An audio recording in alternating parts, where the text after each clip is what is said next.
Start कर रखा है पॉलिटिकल साइंस का सेकंड चैप्टर स्टार्ट कर रखा है जिसका नाम है बेटा फेडरलिज्म के बारे में हम लोगों ने बेटा पढ़ा था कि इसके पहले प्रीवियस चैप्टर में हम लोगों ने पढ़ा था कि फेडरलिज्म क्या होता है। टू टाइप्स के होते हैं बेटा।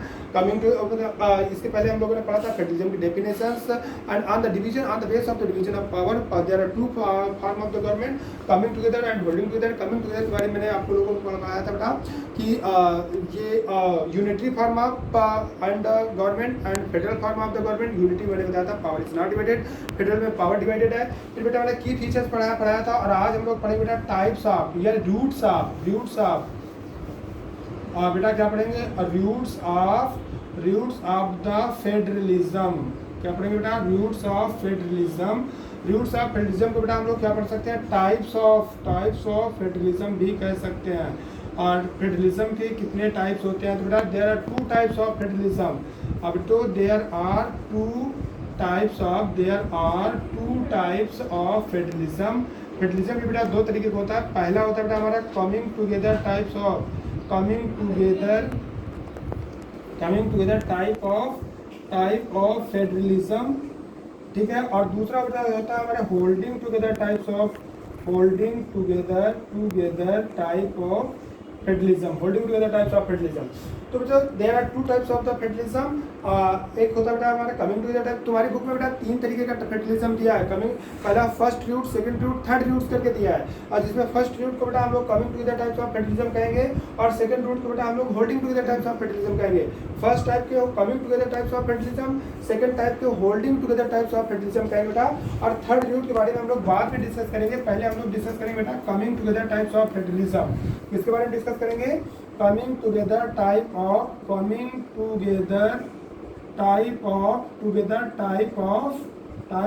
फेडरलिज्म। तो coming together types of federalism के बारे में बेटा हमसे बात करेंगे। Coming together type of federalism क्या होता है तो द फेडरल सिस्टम इन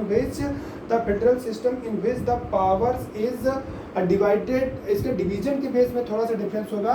तो कमिंग टुगेदर टाइप का फेडरलिज्म का एग्जांपल बेटा हम लोग यूएसए पढ़ेंगे। और coming together types of federalism को पढ़ने के पहले हम यूएसए की थोड़ा सा हिस्ट्री पढ़ लेते हैं। तो यूएसए के बारे में हम लोग पढ़ लेते हैं बेटा। यूएसए के बारे में थोड़ा सा जान लेते हैं। तो फिजिकल ज्योग्राफिकल पोजीशन ये है बेटा यूएसए की। ज्योग्राफिकल फीचर्स तो आप लोग देखे ही होंगे बेटा। ज्योग्राफिकल फीचर्स अगर मान लेते हैं कि ये हमारा क्या कहते हैं अमेरिका कॉन्टिनेंट है, तो ये हमारा बेटा कनाडा है, ये हमारा यूएसए है, यूएसए के नीचे मैक्सिको है, ये हमारा मैक्सिको है, मैक्सिको के नीचे बेटा ग्वाटेमाला है, ग्वाटेमाला के बाद बेटा बेलीज है, बेलीज के नीचे एल सल्वाडोर है, एल सल्वाडोर के बेटा कोस्टारिका है, निकारागुआ है, फिर कोस्टारिका, फिर बेटा लास्ट में पनामा है। तो हम ये बताना चाह रहे थे कि नॉर्थ अमेरिका में बेटा हमारे पास 10 कंट्रीज हैं। इन नॉर्थ अमेरिका कॉन्टिनेंट में देयर आर 10 कंट्रीज। पहला हमारा बेटा कनाडा, दूसरा यूएसए, तीसरा बेटा मैक्सिको, चौथा हमारा बेटा ग्वाटेमाला के बाद बेलीज के बाद El Salvador, Nicaragua, Honduras, Costa Rica and Panama. There are 10 countries, जिसमें से क्या कहते हैं अमेरिका और क्या कहते हैं कनाडा को छोड़ दिया जाए तो मैक्सिको से लेकर के बेटा पनामा तक के कंट्रीज को बेटा सेंट्रल अमेरिकी कंट्रीज कहा जाता है। तो आज हम इस कंट्री के बारे में पढ़ रहे हैं, यूएसए के बारे में पढ़ रहे हैं। USA is the best example of the coming together types of the federalism बेटा यूएसए। अब ये यूएसए के बारे में पढ़े तो बेटा यूएसए के बारे में मैंने आप लोगों को पढ़ाया था कि America was also the colony of the Britain. और इसको कॉलोनिज्म करने में बेटा सबसे ज़्यादा इंपॉर्टेंट रोल मैंने बताया था कि स्मॉल पॉक्स वायरस का रोल था, जिसे मैंने हिस्ट्री में पढ़ा था बेटा। डिसीजेज मतलब ग्लोबलाइजेशन ऑफ डिसीज में मैंने पढ़ा था कि रोल मतलब smallpox has played very important role in the बेटा फॉर्मेशन ऑफ या in the colonialism making of the colonialism of the USA by the Britain। तो बेटा ये USA जब कॉलोनी बनाया गया था तो उस समय ये 13 सेपरेट कंट्रीज का बेटा ये 13 सेपरेट कंट्रीज का एक ग्रुप था। 13 सेपरेट कंट्रीज का एक ग्रुप था और इन 13 सेपरेट कंट्रीज को बेटा मिला करके इंग्लैंड ने अपनी कॉलोनी बना लिया। अब ये जब कॉलोनी बना लिया तो ये 13 कंट्रीज बेटा इंग्लैंड से कम्पीट करने के लिए सारी 13 कंट्रीज आपस में अपने हाथ मिला करके और एक कंट्री का फॉर्मेशन किए, जिसे हम लोग बेटा यूएसए कहते हैं, यूनाइटेड स्टेट ऑफ अमेरिका कहते हैं। तो अब हम बेटा यहीं से थोड़ा सा डिफाइन करते हैं कि what is coming to the types of the federalism. जब बेटे फ्री यूनिट यानी आज़ाद देश, आज़ाद यूनिट, देश नहीं कह सकते बेटा, यूनिट मतलब एक स्टेट भी नहीं कह सकते, लेकिन फ्री यूनिट जब मिल करके एक फेडरल फॉर्म ऑफ गवर्नमेंट का फॉर्मेशन करती हैं तो उसे हम लोग कहते हैं बेटा coming together types of the federalism. जब ये इस फ्री यूनिट्स फॉर्म करती है, एक आजाद देश का फॉर्मेशन करती है, एक फेडरल कंट्री का फॉर्मेशन करती है, तो how we can also define to the coming to the type of the federalism. तो in coming to the types of the federalism है बेटा separate state come together and join their hand for the formation of a federal form of the country. ऐसे federalism को बेटा हम लोग ऐसे federalism को बेटा हम लोग coming together types of federalism के नाम से जानते हैं। तो ये coming together types of federalism, जब बेटा free states come together and join their hand for the formation of a federal country, और such federation is known as a coming together types of the federalism. तो बेटा ये clear हो गया कि आपका coming together type of federalism क्या हो गया। दूसरा बेटा हमारा आता है holding together type of federalism. Holding और together type of federalism, together type, हाँ coming together types of federalism के एग्जांपल है जैसे बेटा आपका यूएसए हो गया, ऑस्ट्रेलिया हो गया, स्विट्जरलैंड हो गया। These are the example of the coming together types of the federalism.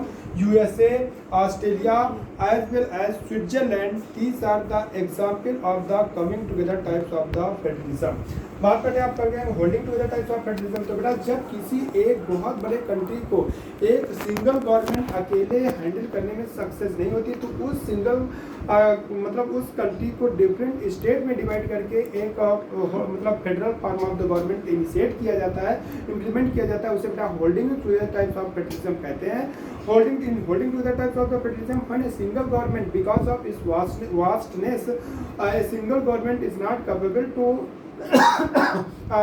To handle the condition. In such situation कई गवर्नमेंट मिल करके भी कई उस कंट्री को कई स्टेट में डिवाइड करके फेडरल फॉर्म ऑफ गवर्नमेंट का फॉर्मेशन किया जाता है। तो ऐसे गवर्नमेंट को बेटा हम लोग holding together types of federalism कहते हैं। और holding together types of federalism का एग्जांपल है जैसे आपका इंडिया है, बेल्जियम है एंड पाकिस्तान है एंड ऑस्ट्रिया है, ऑस्ट्रिया नहीं, इंडिया है, बेल्जियम है, पाकिस्तान को भी हम कंसीडर करते हैं लेकिन बहुत हार्ड लेवल पर।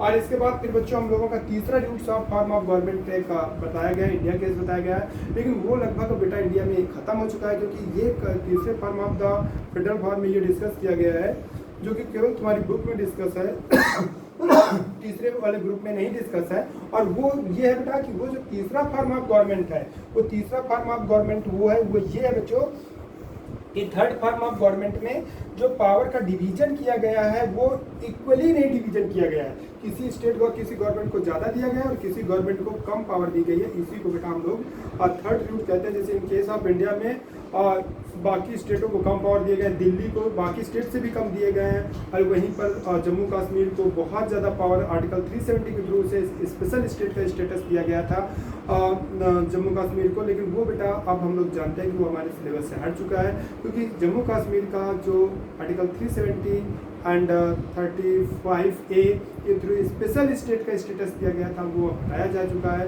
और जम्मू कश्मीर अब यूनियन टेरिटरी बन गई है, सेपरेट स्टेट नहीं रह गया।